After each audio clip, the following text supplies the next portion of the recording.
सीमा तथा नापी नक्सा सम्बन्धी विज्ञका अनुसार नेपाल भारत सीमाको ठोस प्रमाण नै सुगौली सन्धि हो। सुगौली सन्धिको बेला नक्सा नै महत्त्वपूर्ण र अकाट्य रहेको उनीहरूको तर्क छ।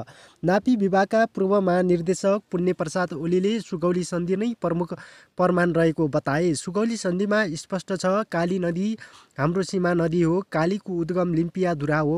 उनले भने कुटी, नाभि, गुन्जी हाम्रो देशमा पर्दछ। प्रमुख प्रमाण सुगौली सन्धि हो। त्यसबेलाको नक्सा नै नक्सा प्रमाण हो। उनले भने अरू हामीले बनाएका नक्साको अर्थ हुँदैन, उनीहरूले बनाएको नक्सा पनि मान्य हुँदैन। नेपाल र तत्कालीन इस्ट इन्डिया कम्पनीबीच 4 मार्च 1816मा सुगौली सन्धि भएको थियो। सुगौली सन्धिको धारा 5 मा नेपालका राजा स्वयंका लागि निजका उत्तराधिकारी वा वारिसहरूका लागि काली नदीको पश्चिममा पर्ने देशसितको सम्बन्ध र सम्पूर्ण दाबी परित्याग गरी बक्सियोस् र ती देश वा तिनका बासिन्दासित कहिले कुनै चासो राखी बक्सिने छैन उल्लेख गरिएको छ। 8 डिसेम्बर 1816मा पूरक सन्धि भएको थियो। पूरक सन्धिले कोशी नदीदेखि राप्ती नदीसम्मको तराई भूभाग नेपालले प्राप्त गरेको थियो।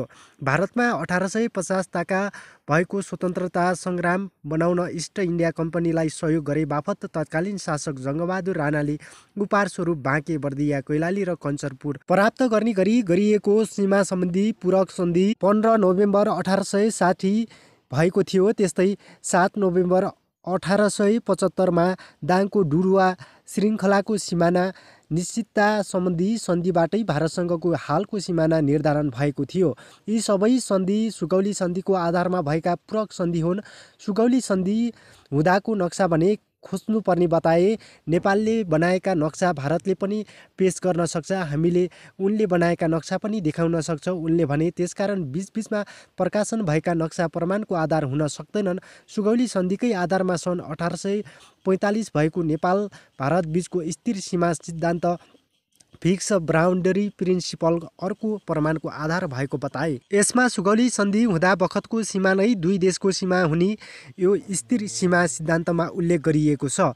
नदी धार परिवर्तनले सीमा यताउता भएपछि यो स्थिर सीमा सिद्धान्तको सम्झौता भएको थियो।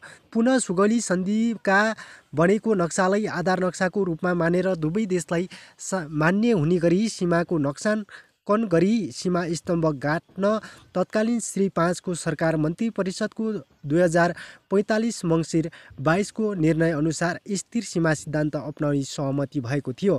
सुगौली सन्धि पछिको भोगचलनको विषय पनि प्रमाणको आधार हुने उनको तर्क छ। त्यसबेला कुटी, नाभि, गुन्जीका बासिन्दाले गरेको तिरोतिरन, सदन, लालमोहर, इस्टियार नेपालको पक्षमा छन्। 2009 देखि 2011 साल र 2018 सालको जनगणना भोगचलनसँग सम्बन्धित विषय हुन्। नदीविद डाक्टर जगत प्रसाद भुषाल नदी विज्ञानका अनुसार लिम्पियाधुरा काली नदीको उद्गम स्थल भएको स्वत प्रमाण उनले भएको बताएका छन्। काली मूल नदी भएको हो, कुन शाखा कुन मूल नदी हो छुट्याउने तथ्यहरू बहाव, लम्बाइ, जलाधार क्षेत्र र नदी क्रमिक मुख्य हुन्।